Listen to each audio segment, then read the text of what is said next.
Hello and welcome to Gestalt IT. My name is Tom Hollingsworth and I am a networking analyst with Gestalt IT. And each time we meet, we bring together some of the greatest minds in the networking systems and security space to talk a little bit about some interesting topics in enterprise IT. I've got a couple of guests joining us today for this roundtable discussion brought to you by BlueCat Networks, and I would like to have them introduce themselves real quick before we jump into the topics of discussion today, starting with Drew. Hey, Tom. I'm Drew Conry Murray. I am content director at Packet Pushers, where I write and podcast about all things IT, including networking in the cloud. You can find my blog on packetpushers.net, and I'm on Twitter at Drew_CM. Thank you. Chris? Yeah, I'm Chris Grundeman. I'm a recovering network engineer, a consultant, coach, and mentor. You can find more at chrisgrundeman.com. Thank you, Chris. And lastly, our guest from BlueCat Networks, Andrew. Andrew, can you please introduce yourself?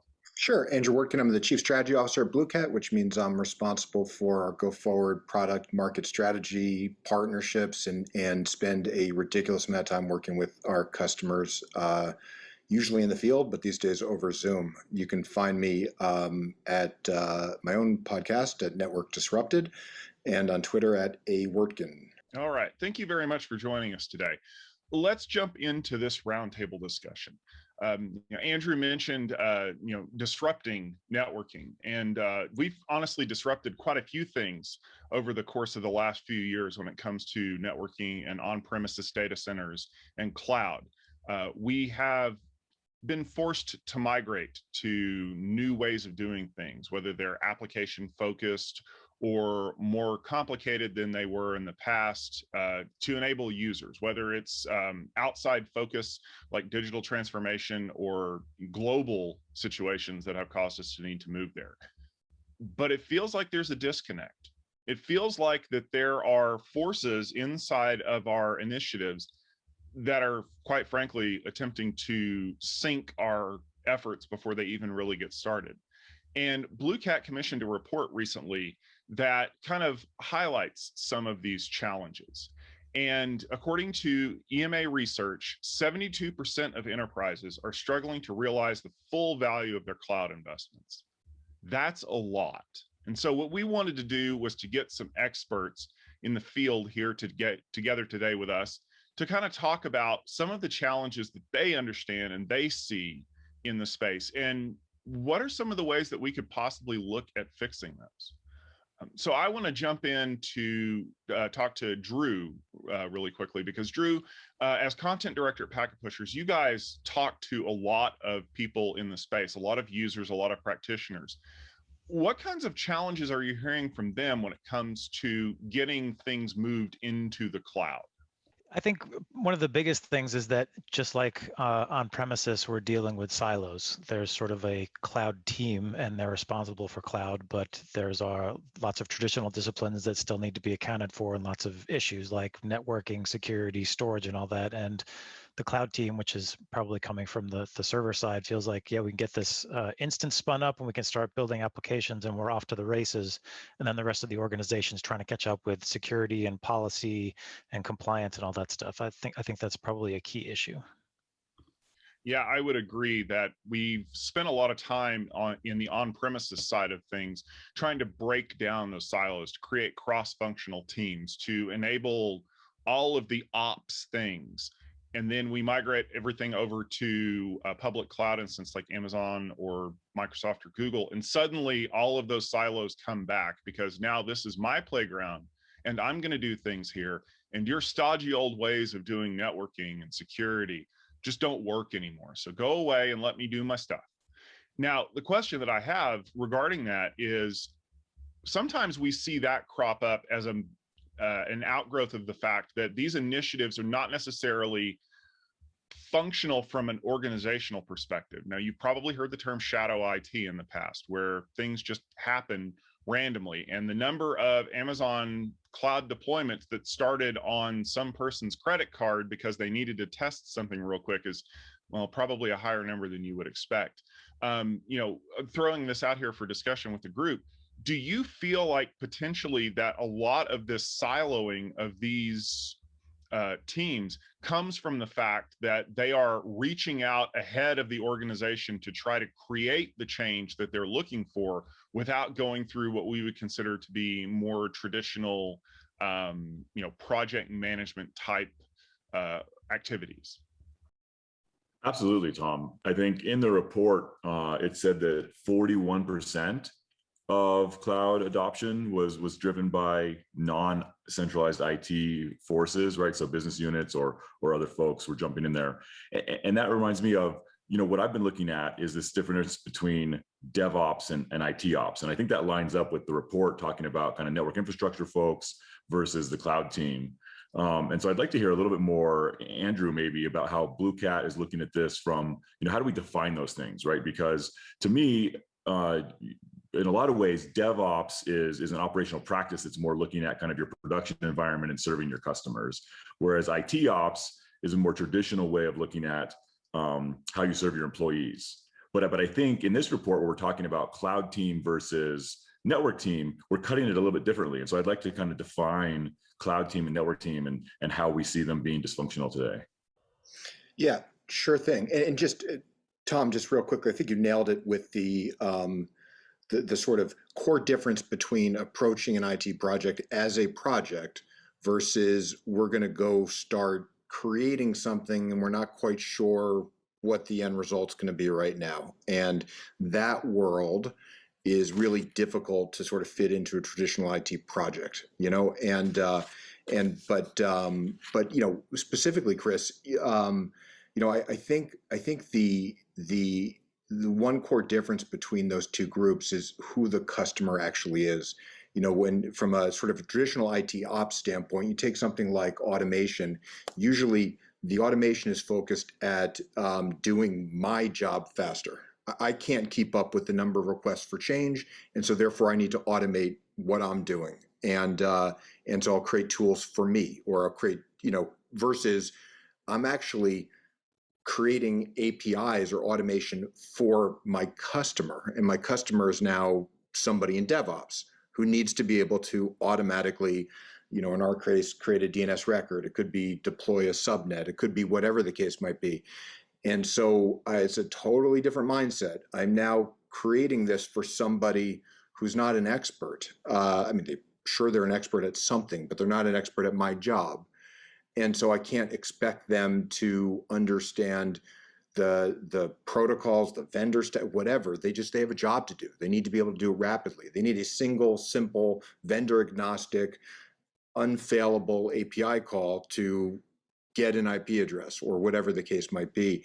And I think when you look at everything from processes to tooling between those different types of teams, you see a different focus on customer, and neither one is traditionally wrong, right? It's just a matter of starting to sort of think about how others are going to use. It's actually a larger challenge in many cases for the IT ops guys. We're going to delegate control to others, and now we need to architect and build something where we can do that. But regardless, I think that idea of customer is one difference between the two. And I kind of find that fascinating, Andrew, because that is a kind of thing that we've picked up on in the course of these digital transformation initiatives. If you think all the way back to the initial automation discussions that you've been having with IT departments, there's a hesitancy, especially at the lower to mid tier of operations teams. Like you said, there's automation that makes my job easier, but there's a limit to that, because eventually people realize that if I do my job too well, if I automate too much, then I don't have a job anymore. And those are the folks that are saying, SDN and network automation and AI ops is going to steal my job. But there are the folks that then, when the customer is more focused on the external facing side of things, when it's trying to get user counts higher to create elasticity and scalability, they want as much automation as possible, because that's one of the values that cloud really brings to us, is this ability to do repeatable operational tasks quickly and efficiently with a minimum of human effort. Because the biggest scaling point that we're going to run into in any environment is when humans are involved in the loop.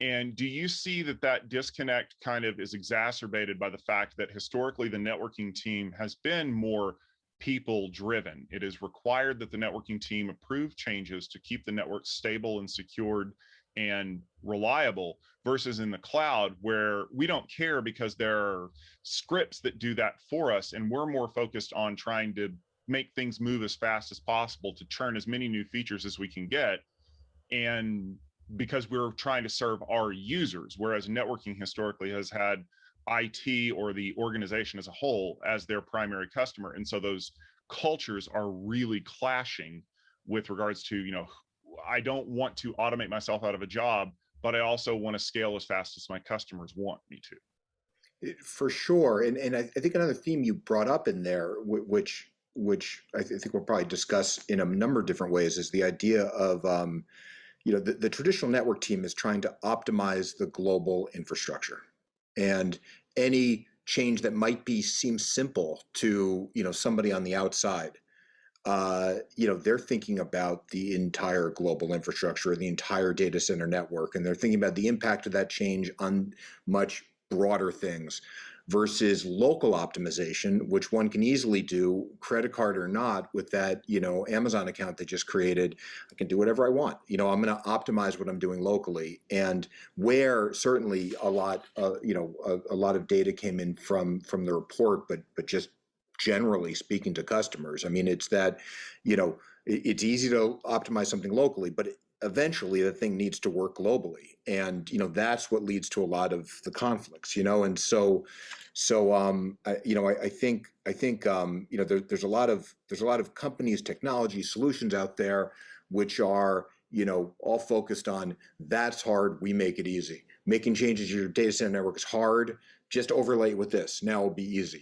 There's always this, there's always some either automation or some vendor with some tool trying to sell easy on top of what is hard. It's actually complex to do this, and so I always, to the point of like, I'm worried about automating myself out of a job. I look at it, and I certainly coach people around this, it's actually an awesome opportunity, because there is no single piece of technology you're going to install that's just going to make it easy. You foundationally need to architect this thing so it can still act globally, but the business can now change it faster. And as we deploy to cloud, I need to start thinking about the global. My job just became harder and more exciting, and I'm going to do less of that potentially, redundant work that I was doing before. I think experts have more of a challenge on their hands than they did previously, but because they don't have control of everything, which is a scary thing. Chris, what do you think about that? Is that something that you guys are seeing in your area, where that's a natural outgrowth of all of these tools that are designed to solve point problems and just cover up some of the complexities that are involved in these challenges? I think that's definitely a factor. And to Andrew's point, right, I think there's different perspectives of how we come at this, right? And so, that really broad view of, if you deploy the wrong IP address in the wrong region of, a global network, you actually have made some really cascading problems down the road, versus if I'm just spinning up a VPC and I don't have to worry about things. And so, just that, general network management and visibility tooling versus the tooling available in the cloud is definitely a piece of this. That provides different levels of visibility and different levels of management. And I think that creates an impedance mismatch between these teams, for sure. And to Andrew's point, right, I mean, there's definitely this speed mismatch as well, which is that developers are trying to move forward and just get stuff done. A lot of teams have, adopted microservices and some kind of continuous integration or continuous deployment. So, they're constantly making changes and moving things forward. And the network team, quite rightly, in a lot of cases, wants to have a little bit better handle on what's actually changing, what's actually going, because when they get called in the middle of the night to fix something, it's a lot better if they don't have to reverse engineer the whole thing on the spot, right? They'd much rather understand how the traffic is supposed to flow before they're in that, troubleshooting moment. Now, whether it's like specific point solutions or not, I don't know, but I think definitely, zooming out and looking at how do we manage a network across these disparate environments is a big piece of this. Absolutely.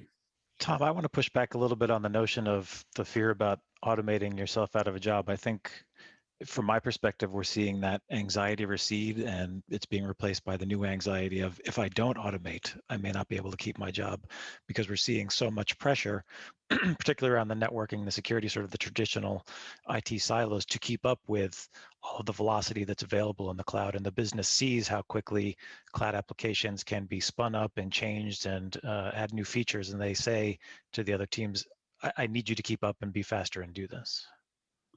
And I think that is absolutely right, Drew, is that, even for the first part of my recent career, thinking about all of the people who were very scared that they were going to lose their jobs because they didn't want to automate something. And then when automation actually, kind of, as Andrew alluded to, really solves a lot of the simple, repetitive, boring things that we do every day, and it allows us to kind of expand our role and do different things in the network or in the cloud. Now we're seeing that run 100 miles an hour to catch up aspect of it, because they're still trying to apply their old processes in a world that doesn't use them anymore. And so now it's, well, either I adapt or die. But they don't quite know how to do that, because the time to crawl, essentially, was back when automation was nascent, when I had time to understand it and to play around with it, instead of just kind of pushing it off to the side over here and hoping that it wasn't going to steal my job. Well, now it is, but just not in the way you thought, because it's not that automation is going to do your job for you. It's that not having automation do your job for you means that we need to get rid of your job and just rebuild everything from scratch. So, these are the dynamics that we've seen for a long time, kind of at play in the background. And I think maybe, one of the nice things about this report that BlueCat commissioned is that it really is bringing those things to light, but maybe in a way that we didn't quite understand was quite as impactful as we thought. I mean, because, you talk to a lot of people at a big conference, or you kind of, talk to your friends on the side, and they're like, yeah, I think this is kind of a problem. But then to have these numbers pop up 40%, 60%, 70%, it's a bigger issue than we realize. And 70% of anything is too much for any organization to just be able to say, well, we're just going to scrap what we've got and rebuild it, from the ground up, refactor everything. So is that one of the reasons maybe that we're starting to see this friction really come out, is because organizations are at an inflection point where they either have to adapt or die? I think so, for sure. And I think, look, they've gone beyond the maturity many companies have of shadow IT. So there's a goal now to have some ownership and control of what's going on, because the shadow IT stuff sort of ran its course and failed to some extent for a variety of different reasons. But yeah, now you see way more pressure on, okay, what does success look like? And it's one of the, and we've mentioned a couple times, but one of the promises of the cloud is, okay, everything's easy, or I can change things rapidly. But like with most things, that's true when you start. But once you start building lots of stuff on top of that, it's not so easy to change, especially if you've sort of generated the architecture by trial and error over time. And so what we see out there as part of this conflict now is, okay, we need to tear things down again. And we have customers who are on like version 4 or version 5 of their go forward cloud architecture. And by the way, there's still stuff running on version 1, 2, and 3 that haven't been migrated yet. So the ability to make changes faster initially in an ungoverned way creates a whole lot of local complexity. And so this promise of it's just easier in the cloud, look, there is a huge proponent of cloud compute, and there's lots of value to be driven there. It reduces the barriers to entry for so many different companies out there.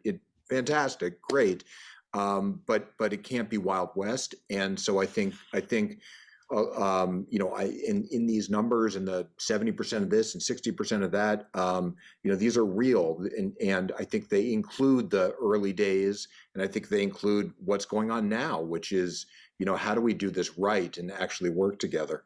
Andrew, Actually, I sort of want to say I feel like Shadow IT won. Like that's how we do things now. Like end users are bringing in all their own devices. A business unit or Right. even a person inside a business unit can just run to a SaaS application and set something up and start running with it. A developer can throw something up into the cloud and go. And it's kind of dragging the business along with it. Okay, this is the way we're doing things now. So I better try to find my way to get my arms around it, because we all know that users, whether they be an end user or a project manager or whatever, somebody in a business unit, are going to find a way around a Yeah. blockage to get their work done. Yeah, fair enough. I guess Shadow IT won by becoming part of, a recognized part of IT. Like it's. I think a lot of the customers that we work with now, it's look, at the end of the day, if some GM of some business segment needs something done and there's no viable mechanism to do it, somebody's going to whip out the credit card or they're going to do something, whatever. But really, there's now mechanisms in repeatable processes starting inside of companies to allow for that. But so the part of Shadow IT that I said sort of failed is we're going to completely do this without even the knowledge of anybody else in the organization, and there's a whole variety of reasons why that doesn't work. But you're right. We need to go to central IT, and central IT is going to be our one and only service provider for anything we do that crosses the business technology boundary. Those days are long gone. But I will say where we're seeing, sort of Shadow IT change the business model, but it does have repercussions. And this is coming from your report. One of the stats was that 73% of the networking and cloud teams saw security or compliance issues happen because they lacked that collaboration. So, the business on the one hand is getting this velocity, but on the other hand, they're also exposing themselves to new risk. For sure, which is part of what brings it back into governance, but also, it's look. This is always this was the challenge of traditional IT, which is, we need to do things. We need to create reliable, secure technology, and now we need to change it fast. And it's one of those, like, quality, speed, and feature type, like pick two of the three type things, and so if you're going to make something secure and reliable, great, let's not change it that often because that sounds scary, but to do all three of those things and do it at some predictable cost on top of it, that's, it's near impossible. And so, yeah, I think security issues are a huge part of it. And you see it with shortcuts. You see it with, people with less experience, making decisions rapidly and deploying. It's not like there's you don't have your 25-year industry veteran on the cloud team leading your architecture side. These are relatively new technologies. The public cloud vendors also change their offerings rapidly, which is amazing. Brand new service here, brand new service there. Fantastic, but they're changing fast enough as well too that it's difficult to keep up with. Their best practices architectures on the security side seemingly change quite often based on new capabilities they have. So it's security is a major fallout, but it's security, reliability, cost, all of those things. And I think something that ties, a few of these ideas we've already talked about today together in the report. One of the first recommendations is to make the network team an equal partner at the table, the cloud table, so to speak. And it also talked about, this idea of, forcing that from the top down with some executive buy-in. I think, the percentage of folks that thought that their executives were supportive of pushing for collaboration between these teams was double in the very successful organizations versus all the others. But there also is this easy part, right? And so there's always this conflict, I think, of, how do we get the network team at the table without slowing things down, and also make that easy for everyone, right? Because I look at, some of the IT operational issues that showed up in the report as well. And, I think number 2 was slow and inconsistent response to change requests. And I just hear the conflict between these teams of one team trying to just really move fast and another team trying to follow the procedure. And I can just hear them bickering right in my head as I've been in that room a number of times. So, how do we get the network team a seat at the table while also not slowing down the cloud train? Yeah, I think part of that is, look, traditionally these teams like the network team own the network. Whether it's LAN, WAN, whatever. There's different silos in there, but they own the network. And in the case of cloud, one needs to start thinking of delegation of ownership of parts of the network to others, where everything needs to work together into a common architecture and solution. And that is just it's tough for people to give up. Like, I'm responsible for all this. I make those decisions versus no, you're going to make all those decisions there, but we're going to work into a global architecture. And so part of that, getting them a seat at the table, like I think it's what we found is less and less hard as organizations start driving this, because they've failed. They've had problems, and but to continue that seat at the table and collaborate appropriately, I think it takes a moment of or an understanding of a different type of collaboration where I don't need, my team isn't going to be making all these changes, but this is how we're going to do things, and understanding your requirements too. I mean, I'm such a broken record with this, but architectures exist to fulfill requirements, and what tools and designs we use to actually fulfill those architectures, to meet those architectures, can be different in these different domains, but we need to meet the requirements. And what the network team needs to understand is the requirements have changed, so therefore different architectures are necessary as well, all potentially running over their backbone. But regardless, I think there's a fundamental attitude change, and same thing to the cloud team. Walking into that collaboration and working with your peers doesn't start with a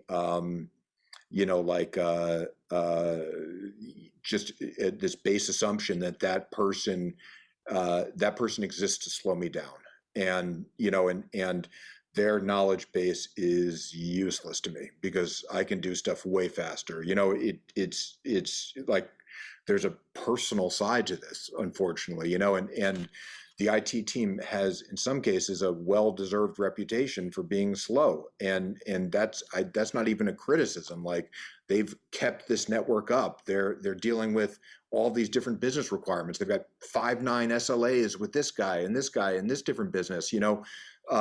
This has worked, and this is, and they're dealing with 20 years of legacy and complexity and all this other stuff. So, it's they need to look at this as more of a delegated system with a common overarching architecture, and that's where they can add so much value. It's interesting. I want to push back a little bit, maybe just to kind of find the lines here. Yeah. And that, I cut my teeth in a service provider background, right? So a lot of the networks I built first were ISPs, and then some cloud service provider networks. And the way we collaborated with customers in those environments was we built a rock solid kind of transport agnostic network that could move whatever applications, whatever storage, whatever they needed, whatever bits they wanted, they could move across that, right? And we had a really defined edge of this is where my network ends and this is where you pick up, right? And whether that's in consumer broadband, you put some kind of device, network device at the home, and you say, okay, when you plug into that, that's yours. Or in a cloud, there's a handoff at a port on a switch or something. But I wonder if does collaboration need to be a homogeneous architecture of the network across the entire enterprise? Or should we be looking at this as a service provider and kind of service consumer model where central IT is building a robust infrastructure that is kind of agnostic to what's going on above it, and that way it doesn't have to move as fast as the cloud teams? 100%. 100%. And that's what I was trying to say, with this, like, they don't need to control that. Former colleague of mine used to always say, good fences make good neighbors. And, and so for sure there's fences, but there's fences in architectures, right? There needs to be holes in these fences, obviously, but yes, there's that part of this is a service provider relationship. Like, here's your home network, or here's your VPC. I actually don't care what you do in the VPC as long as you're meeting our security requirements, yada, yada. I don't care. You want to use a, different size network. I mean, it's meaningless to me. I need to make sure I can efficiently route that data to other VPCs or back to the data center or to Azure or whatever's going on. And so that's where we need to work together. And therefore, I don't expect you to start, sprinkling, /24s around different regions of clouds that I need to figure out how to route because that's going to be treated as routable network space in our company. And so, yeah, for sure, there's that sort of relationship, but it's way more porous than service provider home, because service provider literally doesn't care unless somebody in the home is doing something to somehow lose their opportunity to make money. Then it's less of a they don't want to take responsibility for it because it's on your side. In this case, the overall goal is company succeeds. So for sure, I care if you succeed. So I guess the question that I have here is, we've talked a lot about governance. We've talked a lot about architecture. We've talked a lot about the way things used to be done versus the way they need to be done now. And I think that maybe that's part of where we're seeing a little bit of this disconnect, is that the networking team has always done things the way they've done. And so far, it hasn't caused anything to fall flat. And if they have no impetus to change, they're not going to. Likewise, the cloud team looking back says, well, we know all of this has to change because none of this is going to work. And because we don't understand how they've done things forever, we just want to break things and we want to see the best solution kind of filter up to the top. There are a lot of ways that we can impact that change. We can lead that change in these organizations. And one that actually, ironically enough, kind of just jumps to mind as I'm thinking through this is leveraging more tools that we as networking people maybe haven't done so much in the past. I can think back to a previous life where I built a lot of my services around IP addresses because they were easy to remember in my head. And I had a table of things that I needed to worry about. And my IPAM system, quite honestly, was an Excel spreadsheet, if I used one at all. But in today's world of the cloud, where things are mobile and resilient and distributed, IP addresses don't make a whole lot of sense anymore. We need to use things like DNS. We need to have complete infrastructures for managing that. Andrew, as someone that works with these technologies on a daily basis, I was wondering, is this a small step that people can do to kind of start driving the networking team and the cloud team to a common meeting area where they can kind of have some things that they can work through to create better outcomes for the organization as a whole? Yeah, it's sort of funny and a little bit ironic, but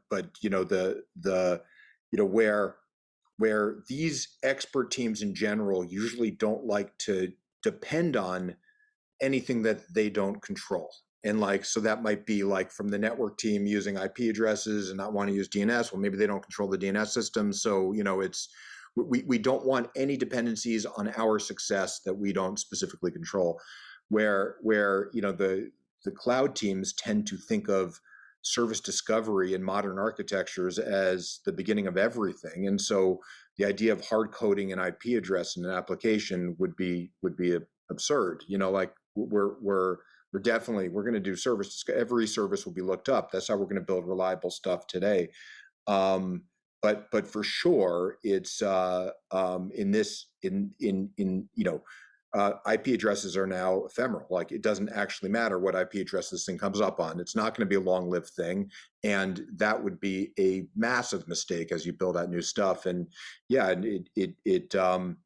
it stops. Companies try to migrate stuff from a data center to a cloud. Let's say it's just lift and shift. I'm not going to rebuild anything. I'm just taking this simple system, let's say some custom billing system we built or something, and there's a database and a web server and a load balancer and whatever, and I'm going to move that up there, but it ends up that those 3 or 4 components are hard coded together. There's an IP address for the database, not a DNS lookup, and we've actually worked with some customers to correlate, try to figure out, if you look at net flows versus DNS queries, you can start trying to figure out where there's hard coded host looks up. If if my backend server never looks up a DNS name for anything running on the database server, then it sounds like there's an Etsy host file, or there's Oracle IP address. Maybe they're using Oracle SQLnet, whatever the case. That hard-coded IP address means it's hard to change. There's going to be a failure. Well put. And I completely agree with you that there's a lot of dependencies and a lot of things that people need to be understanding as they look at refactoring what they're working on and understanding the new paradigms that we deal with, whether it's network automation or applications or pretty much anything. But the one constant in IT is change.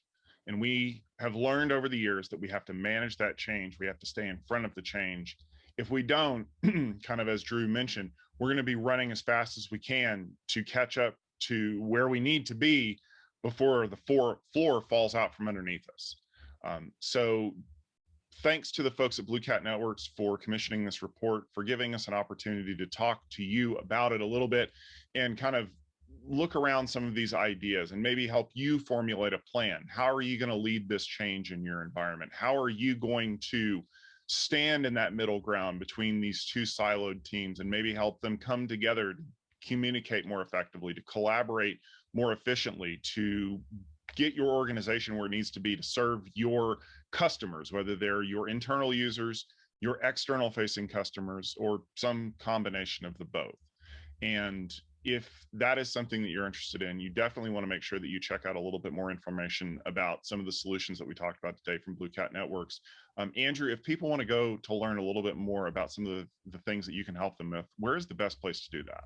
So bluecatnetworks.com for sure. We also have a community we've created in Slack called Network VIP. That is just, it's not just BlueCat customers. The topic isn't just DNS. It's we're just trying to get like-minded people together as part of a discussion, and we now have hundreds of people involved in the community. And so I'd definitely suggest requesting invite there as well.